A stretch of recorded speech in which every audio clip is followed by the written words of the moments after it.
What's up guys? Hello Axel, Camille. Daddy to, si Daddy. Ang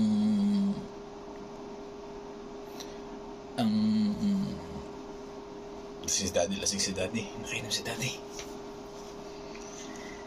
Pero naisip ko kasi gawa ng video, gawa ng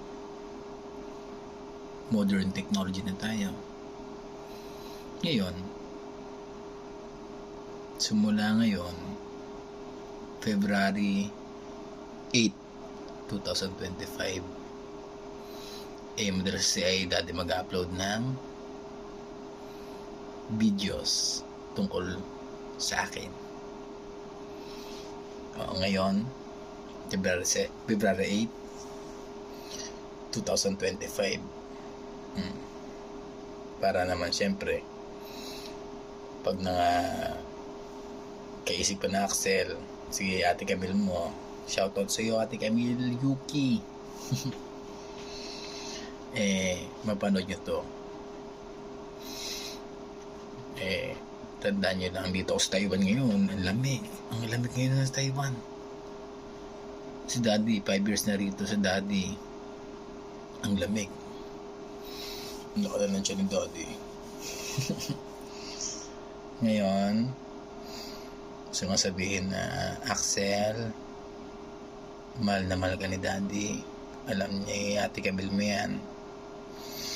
Si Ate Camille naman, porque dalaga na 14 years old, cosplayer na, di ba? Gusto ko lang lumaki kayo maayos, ha? Ikaw Axel, ha? Kahit ikaw ang hindi kitang kasama, kasi kasama tayo 6 months ka pa lang.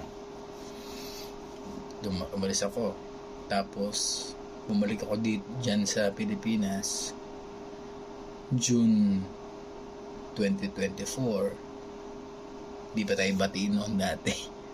Ayaw mo kay Daddy kasi lagi lasing. Sabi mo nga, diba? Tinanong kita last week. Sabi ko, pwede na bang umuwi si Daddy? Gusto mo na umuwi si Daddy? Sabi mo, ganun mo ka mo. Sige, uwi ka, pero huwag ka na mag-iinom. Tapos bigyan mo ang pera.